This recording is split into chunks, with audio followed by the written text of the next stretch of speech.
Selamat pagi, Assalamualaikum warahmatullahi wabarakatuh. Salam sejahtera untuk kita semua. Baik, kita lanjutkan materi manajemen bencana ya. Dengan kali ini kita akan membahas tentang bencana transportasi.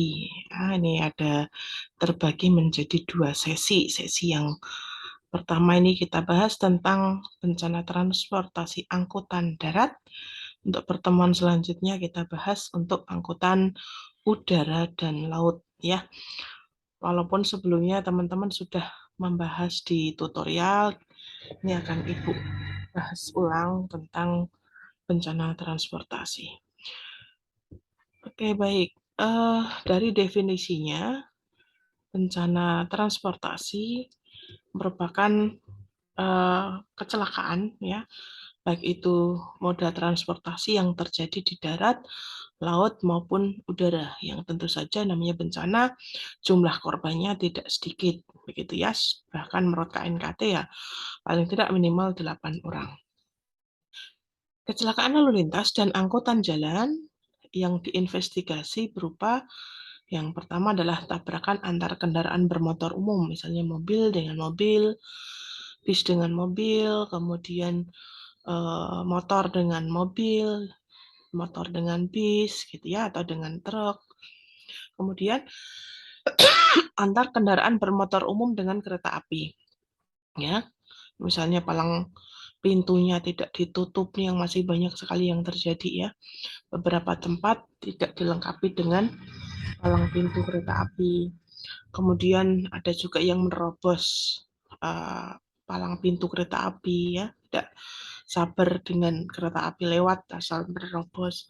Kemudian kendaraan umum dengan fasilitas atau benda-benda lainnya, misalnya menabrak warung, toko, atau yang ada di pedagang di pinggir jalan itu, sehingga itu juga termasuk kendaraan bermotor dengan fasilitas atau benda-benda di sekitarnya.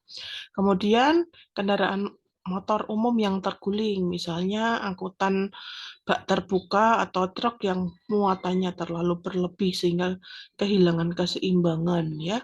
Nah, ini terguling. Kemudian kendaraan bermotor umum yang jatuh ke jurang ataupun sungai. Nah, biasanya ini karena faktor kurang hati-hati, kurang terampil, kurang mengenali medan, kemudian kondisi medan yang sulit juga, apalagi di musim hujan saat ini yang licin ya, jalan-jalan berlubang, jalan-jalan licin, sehingga memungkinkan kendaraan umum itu banyak yang tergelincir jatuh ke dalam jurang maupun sungai. Kemudian kendaraan bermotor umum yang terbakar. Nah, ini kan entah karena konsleting di mesinnya atau karena menabrak warung yang jual bensin sehingga menimbulkan percikan api dan membakar kendaraan motor tersebut. Ya, ini berdasarkan PP nomor 62 tahun 2013 tentang investigasi kecelakaan transportasi. Selanjutnya adalah kecelakaan yang bagaimana yang wajib diinvestigasi oleh KNKT atau Komite Nasional Keselamatan Transportasi. Ya, meliputi terdapat korban jiwa yang paling sedikitnya 8 orang.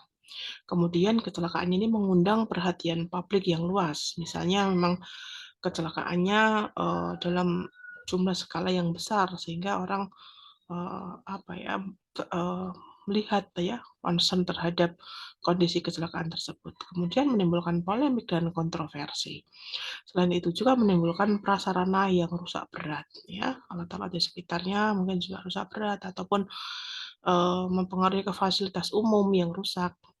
Kemudian yang diinvestigasi lainnya adalah kondisi yang berulang-ulang terus dengan tipe kendaraan yang sama dalam waktu 1 tahun. Misalnya tipe kendaraan X ini kok dalam waktu kurun 1 tahun kok sering terjadi kecelakaan, entah itu tabrakan, entah itu terbakar, begitu ya, entah itu terguling, dan sebagainya. Itu perlu diinvestigasi oleh KNKT.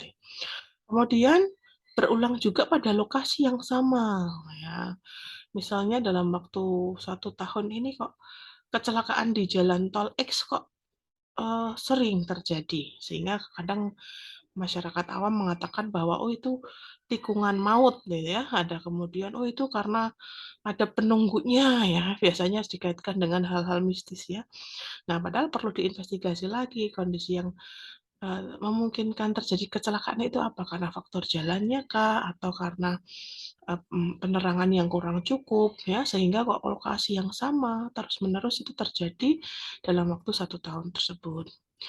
Kemudian yang diinvestigasi oleh KNKT adalah kecelakaan yang mengakibatkan pencemaran lingkungan karena kendaraan tadi mengangkut bahan limbah atau bahan berbahaya yang beracun, ya.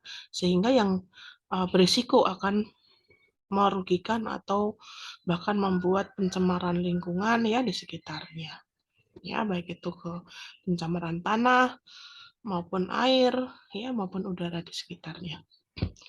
Nah, kita lihat dari hasil laporan KNKT, kecelakaan di darat ya, berdasarkan jenis kecelakaannya dari kurun waktu 5 tahun, dari tahun 2017 sampai dengan tahun 2021 ya. Yang pertama dari jenis kecelakaannya ditabrakan nih, ini paling banyak, hampir 50%-nya dari jumlah total kecelakaan ya, jenis kecelakaannya yang terbanyak ada tabrakan. Yang paling banyak yang terbanyak kedua adalah, terguling ya, tadi karena muatannya yang terlalu banyak bisa jadi ya, kemudian karena mungkin struktur jalannya yang bergelombang sehingga jadi kehilangan keseimbangan. Ya, kemudian yang terakhir adalah terbakar, ya, kendaraannya terbakar. Nah, ini yang, eee, menjadi penyebab jenis kecelakaan yang ketiga. Lanjutnya adalah dilihat dari korban jiwanya. Dari dalam kurun 5 tahun memang terbanyak adalah yang luka-luka, baik luka ringan maupun luka berat. Tetapi yang jumlahnya meninggal ya hampir 50%-nya juga nih, bahkan lebih ya, 50%-nya lebih ya, dari semua total kejadian korban kecelakaan. Nah, makanya nih sama halnya dengan kecelakaan, sama halnya dengan korban bencana alam ya, jadi jumlahnya cukup banyak. Kemudian dari faktor penyebab kecelakaan. Nah, kita lihat, nah ternyata dari keempat faktor, dari manusia, sarana, prasarana, lingkungan, ternyata yang paling banyak adalah manusia dari human error-nya. Dari kurun waktu 5 tahun, ya. Nah, ini ada yang naik turun nih, jumlahnya. Nah, kemudian, faktor lingkungan malah justru nggak ada ya, di situ disebutkan nggak ada yang dari faktor lingkungan, ya. Coba kita lihat untuk menganalisis dari tipe kecelakaan ini apa saja sih, ada 5W dan 1H. Apa penyebabnya? Tadi salah satunya disebutkan human error, dia penyebabnya.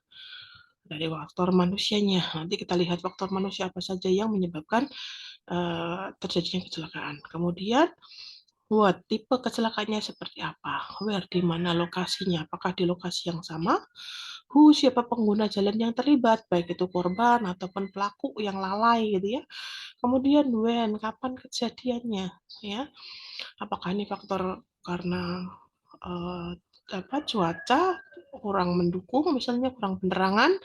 Kemudian how, bagaimana tipe pergerakan kendaraannya. Apakah dalam waktu kondisi yang sangat cepat, sehingga dilihat dari tipe kerusakan kendaraannya ya, biasanya kalau sangat cepat dia tumbukannya mengakibatkan kehancuran yang hebat. Kemudian dari, why tadi penyebabnya kita lihat faktor-faktor dominan penyebab kecelakaan, salah satunya tadi terbatasnya pandangan pengemudi. Nah, makanya juga ini, ditunjang dengan faktor alam juga ya, yang masih kita ingat beberapa hari yang lalu ya, kecelakaan di tol ternyata penyebabnya karena terhalangnya pandangan pengemudi karena asap, pembakaran sampah di dekat tol, ya. Sehingga itu yang membahayakan sampai seperti kabut itu, sehingga menyebabkan kecelakaan beruntun ya. Nah, seperti itu. Kemudian pelanggaran terhadap lalu lintas, ini juga human error ya. Pelanggaran terhadap lalu lintas, menerobos lampu merah. Nah, ini yang nggak sabaran ya. Kemudian atau juga harusnya dilarang belok kiri ya, tapi ya nekat belok kiri ternyata memang, ada yang menyeberang dan sebagainya di situ. Kemudian kecelakaan tinggi melebihi batas kecepatan yang diperkenankan. Nah, ini bukan di jalan tol tapi kecepatannya melebihi dari 100 kilometer per menit per jam ya. Jadi, kalau udah kecepatan tinggi biasanya sulit untuk mengendalikan ya, pengemudi sulit mengendalikan kendaraannya. Apalagi kalau ditambah dengan kendaraannya ternyata tidak layak ya, tidak layak untuk digunakan, misalnya remblong dan sebagainya. Dan kurang antisipasi terhadap kondisi lalu lintas. Misalnya mendahului, tapi ternyata di arah lawannya ternyata ada mobil yang nggak terlihat atau ada kendaraan lain yang nggak terlihat. Ini sering terjadi. Mau mendahului truk ternyata di arah yang berlawanan ada kendaraan seperti itu. Kemudian kurang konsentrasi, misalnya ngalamun, ngantuk nih yang sering juga terjadi. Jadi makanya kalau dalam kondisi waktu mudik itu disediakan rest area ya, rest area, kemudian pos-pos di situ disediakan untuk tempat istirahat, ya. Kalau misalnya capek juga ada disediakan untuk pijat dan sebagainya sehingga kondisi badan yang kurang konsentrasi, ngantuk ini juga menjadi penyebab yang paling sering terjadi ya untuk kecelakaan lalu lintas. Ada juga yang karena parkirnya sembarangan di tempat yang salah, bukan tempatnya parkir, tapi dibuat parkir, bahkan parkirnya tidak hanya di bahu jalan, sudah ke badan jalan, ya. Sehingga ini akan mengakibatkan tadi, ya, mau nyalip ternyata, ternyata ada mobil yang berhenti, ya, seperti itu. Kemudian faktor yang lainnya nih masuk, masuk ke lingkungan ya, cuaca, kurang penerangan. Nah, kurang penerangan biasanya di tempat-tempat pedesaan nih yang listriknya belum mungkin masih kurang, listrik belum masuk atau penerangannya memang terbatas ya. Nah, ini yang berisiko untuk terjadinya kecelakaan. Kemudian tidak memberi tanda pada kendaraan lain. Nah, contohnya mobil nih mau belok kanan tapi tidak kasih sein kanan atau salah sein ya, harusnya belok kiri ngasih seinnya ke kanan atau lupa mematikan seinnya. Nah, ini sering terjadi. Apalagi kendaraan yang jenisnya tidak dapat terlihat oleh, pengemudinya. Misalnya, eee, bak truk yang besar itu ya, truk kontainer. Nah, ada, pengalaman juga ini seorang pengemudi truk itu sangat sangat sangat menjaga ya, menjaga pengendara lainnya. Dia memberikan sein juga ketika kendaraan di depan itu masih belum bisa memungkinkan untuk didahului, dia ngasih sein dengan 2 lampu berkedip gitu. Kemudian ketika dia uh, memperbolehkan dilewat dengan dia sein ke kiri. Nah, seperti itu. Hal contoh yang sederhana tapi menyelamatkan pengemudi di belakangnya itu yang sangat baik ya, kita respect dengan pengemudi yang seperti itu. Sehingga menyelamatkan kita itu ya dari kecelakaan yang juga karena salah satunya tadi faktor terhalang pandangannya karena ada blind spot. Makanya juga dipasang di beberapa truk, ya kontainer itu dituliskan segera menjauh ya area blind spot Anda tidak terlihat oleh pengemudi. Nah, seperti itu. Oke, kemudian analisa yang lain adalah tipe kecelakaannya bagaimana ya. Ini biasanya juga digunakan oleh KNKT maupun dari kepolisian ya untuk menentukan ini arah tabrakannya seperti apa sih ya untuk menginvestigasi apakah dia menabrak orang, misalnya motor atau mobil yang menabrak orang atau arah tabrakan depan dengan depan ya biasanya adu banteng tadi yang berlawanan arah tadi ya dan kemudian atau tabrak depan belakang ini biasanya untuk tabrakan beruntun, tabrakan karambol atau tabrakan samping dan depan nih ketika mau menyeberang gitu ya mau melintas. Nah, ini tidak hati-hati akhirnya ditabrak dari samping ya atau samping-samping ya misalnya yang saling nyerempet mendahului. Nah, itu juga bisa terjadi. Nah, kalau yang belakang-belakang nih mungkin lagi atret ya, lagi mau memundurkan mobil ya, tabrak. Kemudian tabrak benda yang di badan jalan, nah ini yang makanya berisiko ya, hati-hati kalau trotoar itu memang digunakan bukan untuk tempat jualan kaki lima, tapi banyak sekarang digunakan untuk tempat jualan kaki lima ya, sehingga juga ya berpotensi itu tempat-tempat di pinggir jalan yang dekat dengan badan jalan atau bahu jalan itu berpotensi terjadi korban kecelakaan ya, atau kecelakaan sendiri, misalnya kecelakaan tunggal yang lepas kendali ya, karena yang tadi ngebut melebihi batas kecepatan sehingga tidak mampu mengendalikan kendaraan, akhirnya dia menabrak misalnya pembatas jalan, dia menabrak pohon dan sebagainya.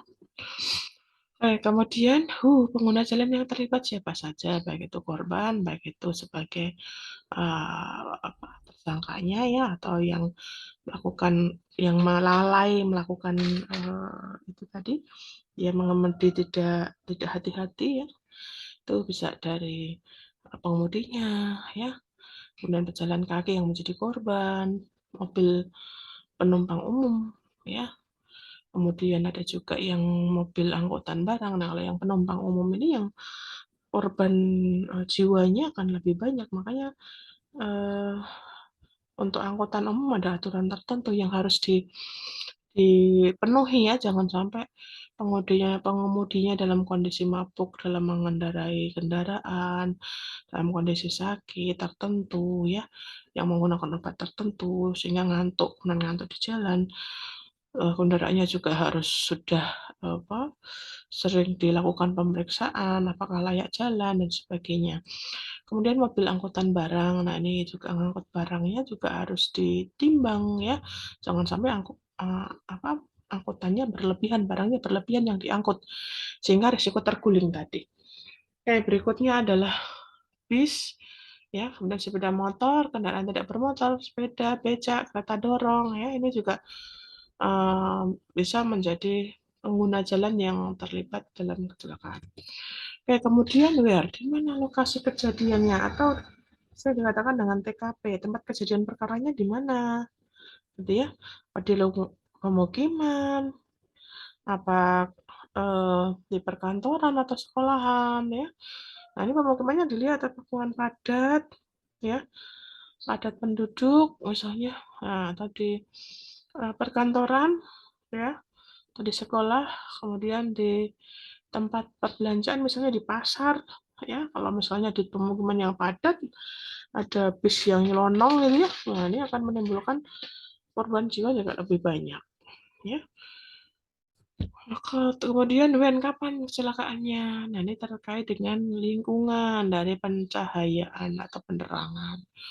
Kalau ditinjau dari segi penerangan, dilihat pada malam hari apakah penerangannya ada atau tidak ya. Bagaimana? Oh, sudah disediakan lampunya, tapi ternyata lampunya nggak diganti gitu ya. Nah, kemudian malam tapi ada penerangan ya, atau siang yang terang, atau bahkan siang yang gelap. Contohnya yang lagi hujan deras, pandangannya terbatas, kemudian berkabut ya, kabutnya tebel. Nah, kalau yang kondisi seperti ini ya wajib menyalakan lampu ya, lampunya yang jangan menyilaukan. Ada yang sekarang waduh lampunya macam-macam ya yang dipakai, yang lampunya menyilaukan pengemudi yang lain ya, sampai membuat silau dan akhirnya ya berisiko terjadinya kecelakaan. Kan diatur tuh penggunaan lampu ya.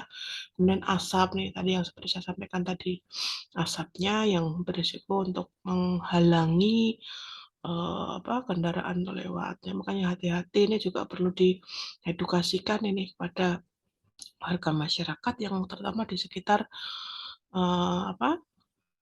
jalan raya ya, jangan sampai membakar sampah yang risiko menimbulkan asap tebal ya.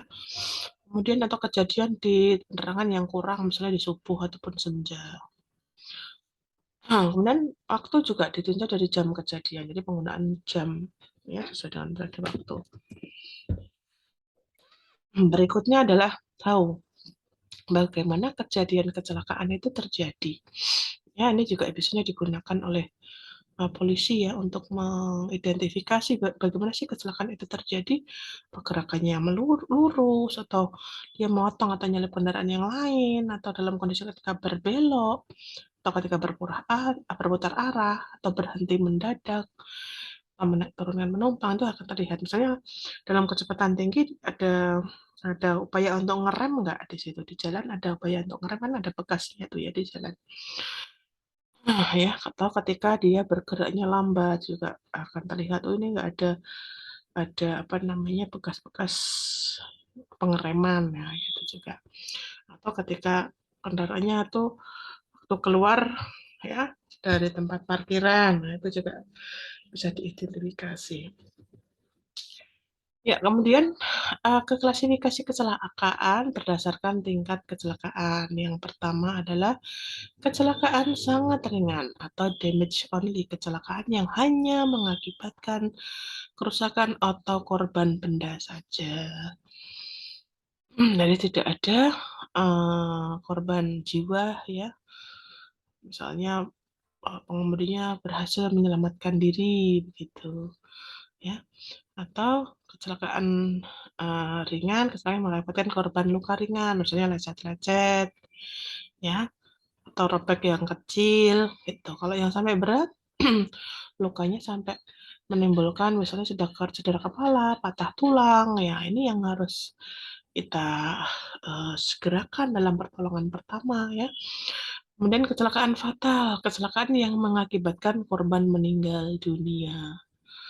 Ya, yang beberapa kecelakaan tadi misalnya dalam kondisi yang banyak gitu ya, dalam kondisi yang massal kita juga harus bisa mengidentifikasi mana korban yang harus segera ditolong ya, triase ya dalam kategori hitam, merah, kuning bahkan hijau. Kalau ada korban yang berteriak-teriak, nah ini berarti nih RW-nya masih bagus ya. Nah, ketika misalnya ada korban yang tergeletak, dia diam saja, kepalanya sudah hancur, otaknya sudah keluar. Nah, itu segera ditolong nggak kira-kira? Ya. Nah, nanti kan kita bahas di sesi tanya jawab ya. Kita jelaskan dulu, Ibu sampaikan dulu tentang materinya. Nanti kita akan tanya jawab korbannya seperti apa, jelasannya bagaimana. Nanti kita akan diskusi di selanjutnya. Oke, berikutnya adalah berdasarkan kelas korban kecelakaan. Ya, yang pertama adalah korban luka ringan yang mengakibatkan korban mengalami luka-luka yang tidak membahayakan jiwa dan tidak memerlukan pertolongan lebih lanjut di rumah sakit, yang misalnya karena lecet-lecet, ya, sehingga tidak perlu dirujuk ke rumah sakit. Ya, korban berat ini yang perlu dirawat di rumah sakit karena ya tadi misalnya ada cedera kepala sedang, berat, kemudian ada fraktur ya. Kemudian yang meninggal dunia, yang ini mengakibatkan korbannya tadi sudah dalam kondisi tidak bernyawa ketika di tempat kejadian ya. Nah, kemudian lembaga-lembaga yang terkait dengan pertolongan pertama atau kejadian pertama terjadi kecelakaan. Nah, apa saja yang terlibat ketika ada bencana transportasi. Salah satunya adalah Dinas Perhubungan, tentu saja yang mengatur ya tentang peraturan pertransportasian juga. Nah, ini yang merumuskan kebijakan, dari merumuskan, melaksanakan, sampai memberikan bimbingan dan supervisi, sekaligus juga evaluasi dan pelaporan. Ini yang terlibat. Misalnya kalau ada kecelakaan yang terjadi berulang-ulang, sehingga perlu dievaluasi, ya. Kira-kira apa sih? Apakah sudah diberikan bimbingan dan supervisi terhadap armada tersebut, begitu. Kemudian KNKT ya yang bertugas untuk menindaklanjuti dan atau mencegah serta melakukan investigasi bila ada kecelakaan tadi. Diinvestigasi juga oleh KNKT. Kenapa kok ini terlalu berulang di tempat yang sama atau di moda transportasi dengan merek yang sama. Nah, seperti itu. Ya, jangan sampai nanti akan terjadi berkelanjutan gitu ya. Kemudian melibatkan juga BNPB, Badan Nasional Penanggulangan Bencana, ya. Ini juga memberikan pedoman dan pengarahan terhadap penanggulangan bencana transportasi. Kemudian menetapkan standarisasi dan kebutuhan penyelenggaraan, kemudian menyampaikan informasi kegiatan penanggulangan, ya, sampai juga terkait dengan anggaran, ya, anggaran terhadap mulai dari pra bencana, kemudian saat kondisi bencana, dan ketika kondisi rehabilitasi. Ada juga BPBD. Di situ juga mengalokasikan dan menyediakan dana penanggulangan terhadap bencana. Dia juga bersama-sama dengan BNPB melindungi masyarakat dari ancaman dan dampak bencana, ya, terutama tempat-tempat yang sering terjadinya bencana transportasi, ya, misalnya di tempat yang tadi kondisi jalannya yang berisiko untuk terjadinya kecelakaan gitu.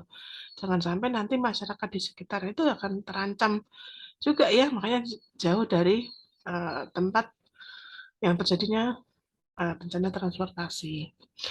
Kemudian melaksanakan tanggap darurat, termasuk ketika ada transportasi massal gitu, ya, yang mengalami bencana. Nah, ini juga BNPB juga terjun di dalamnya.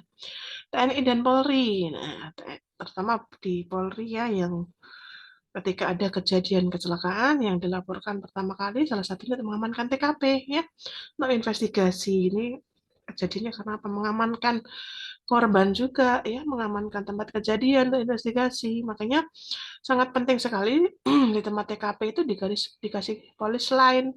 Tujuannya supaya tidak banyak warga yang masuk dan akhirnya merusak TKP-nya, sehingga ketika mau diinvestigasi udah alat ininya, buktinya, kemudian TKP-nya udah rusak, udah diacak-acak gitu, ya. Sehingga ya, ini Polri juga dilatih juga dalam pertolongan korban, karena biasanya yang dilaporkan masyarakat itu adalah yang pertama Polri. Selain itu Polri juga berkoordinasi dengan kesehatan, ya, misalnya dari rumah sakit atau puskesmas terdekat menginformasikan ketika ada korban. Ya, kemudian manajemen bencana transportasi. Ini ada salah satunya mitigasi. Ini mulai kebijakan dalam keselamatan dan perlindungan, ya, memberikan prosedur pelaporan dan penyimpangan ketika ada bencana transportasi, kemudian memberikan petunjuk dan prosedur bagaimana keselamatan operasional dalam kondisi siap dalam keadaan darurat, ya. Kemudian melakukan internal audit. Nah, apakah kondisinya baik ini, ya, kendaraannya, dilakukan audit, jangan sampai nanti ternyata kendaraannya sudah harusnya ini udah dipensiunkan, ya, nggak layak untuk jalan tapi masih dipakai lagi. Nah, ini juga salah satunya adalah proses mitigasi. Kemudian tanggap darurat, memberikan evakuasi, ya, ketika ada korban, kita memberikan pertolongan, mengevakuasi korban ke tempat yang aman. Jangan sampai nanti penolongnya ikut dalam menjadi korban, gitu, ya, melakukan evakuasi. Kemudian memberikan pertolongan pada korban tentu saja, ya, dengan triase, karena korbannya terlalu banyak, ya, kita bisa lakukan tadi triase, sama halnya dengan triase ketika dengan bencana apapun, ya, kita triase, mana yang kita harus berikan pertolongan, kita kasih label dari hitam, merah, kuning, dan hijau. Kemudian pemulihan, ini ada rehabilitasi dan rekonstruksi. Kemudian direhabilitasi, memberikan bantuan, ya, memberikan bantuan. Misalnya kalau yang tadi masih ada kelanjutan dalam proses penyembuhan, ya, kita berikan bantuan untuk pengobatan, kemudian pemulihan kondisi psikologisnya, ya, kalau dia kondisinya cacat, ya, setelah terjadinya bencana transportasi, ya, berarti kita selain memberikan bantuan kesehatan juga dukungan psikologis, sosial, supaya dia siap kembali ke masyarakat. Berikan pelayanan kesehatan, ya, untuk kontrol penyakitnya. Kemudian memelihara pemeliharaan fungsi pemerintah, pelayanan publik, kalau misalnya itu melibatkan dengan sarana prasarana yang ikut rusak ketika terjadinya kecelakaan tadi. Nah, kalau rekonstruksi, pembangunan kembali sarana prasarana, kemudian partisipasi ini juga dari lembaga dan organisasi masyarakat juga bisa dilibatkan ya. Nah, ini dalam kondisi yang memang kita melibatkan kelembagaan ya dan organisasi kemasyarakatan. Kemudian peningkatan pelayanan publik, khusus pelayanan publik. Nah, tadi pencegahan selain rekonstruksi, kita juga bisa melakukan pencegahan terhadap supaya tidak terjadi kondisi bencana lagi ya, kondisi bencana transportasi. Perbaikan lingkungan daerah bencana ya di sekitar transportasinya, misalnya mengalami kecelakaan yang mengakibatkan kerusakan di daerah pelayanan publik. Nah, ini juga dikonstruksi kembali. Perbaikan sarana prasarana umum ya, termasuknya kita juga melakukan rekonstruksi. Nah, kemudian bagaimana peran tenaga kesehatan ketika ada kecelakaan transportasi ya? Salah satunya adalah triase ya, triase memilahkan mana sih pasien yang dalam kategori hitam, merah, kuning, dan hijau. Nah, dilakukan triase. Nah, supaya lebih lebih gampangnya, kadang terus jumlahnya sangat banyak, sedangkan tenaga kesehatannya sangat terbatas. Misalnya hanya 2 orang, apa 3 orang. Nah, kita bisa tadi ada pasien yang teriak-teriak, wah itu sudah pastikan dia dalam kondisi yang RW-nya bebas. Tapi kalau jangan bisa menyampaikan ke korban, bisa menyampaikan, silakan yang mendengar suara saya, ya, bisa berteriak atau bisa angkat tangan. Nah, gitu. Itu juga salah satu triase memastikan bahwa RW-nya korban dalam kondisi baik-baik saja. Ya. Nah, kemudian pertolongan pertama, tentu saja kita memberikan pertolongan berdasarkan triasenya, ya. Mana yang harus ditolong terlebih dahulu. Nah, ini kita berikan triase nih.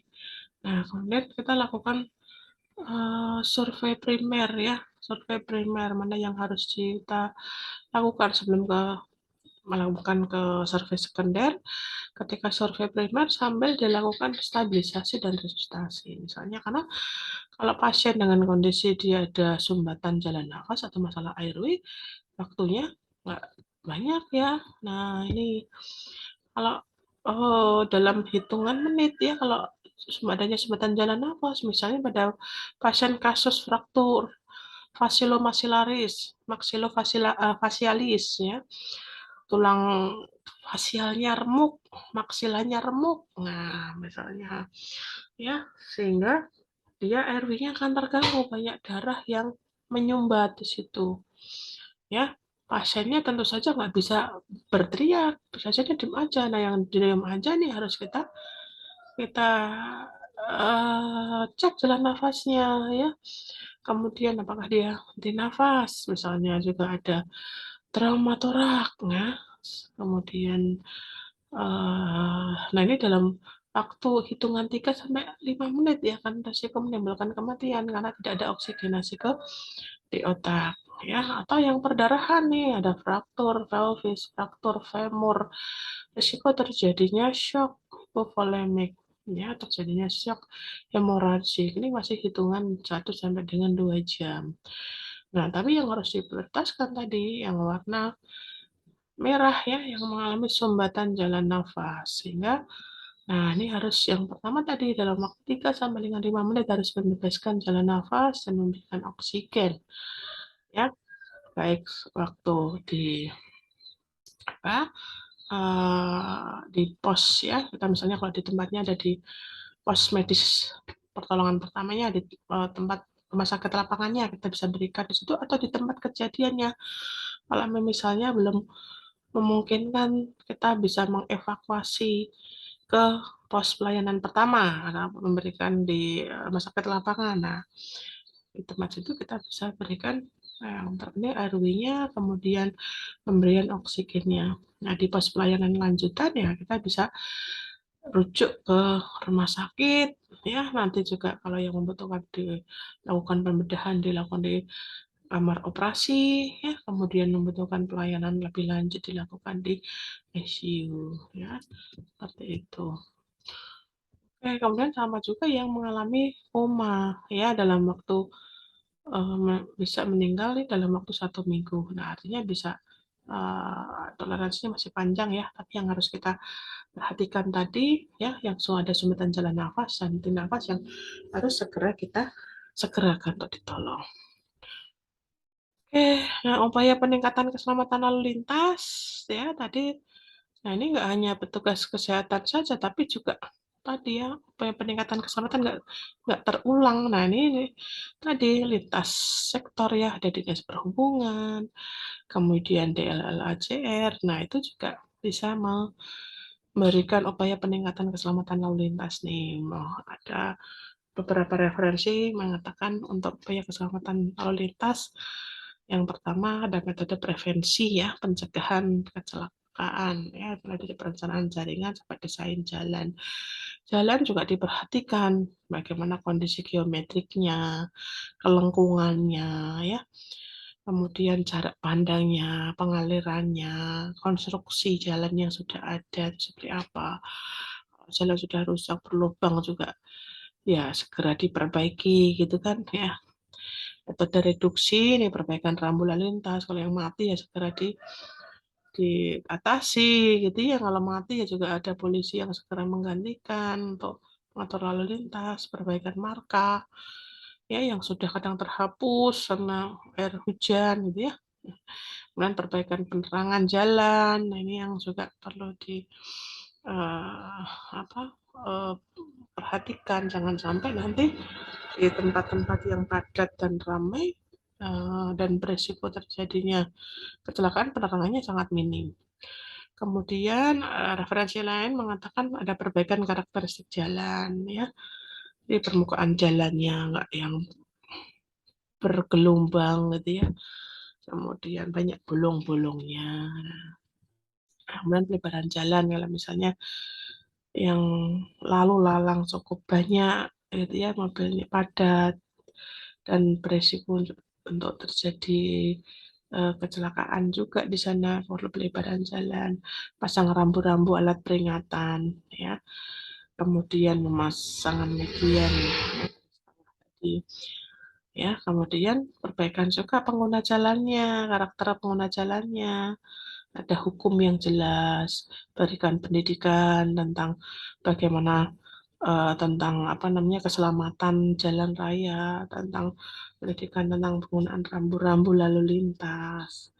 Terus uji kendaraan, karakteristik kendaraan juga perlu diuji ya, yang rutin dicek tiap hari ya. Apakah ada yang kerusak, ya remblong ya.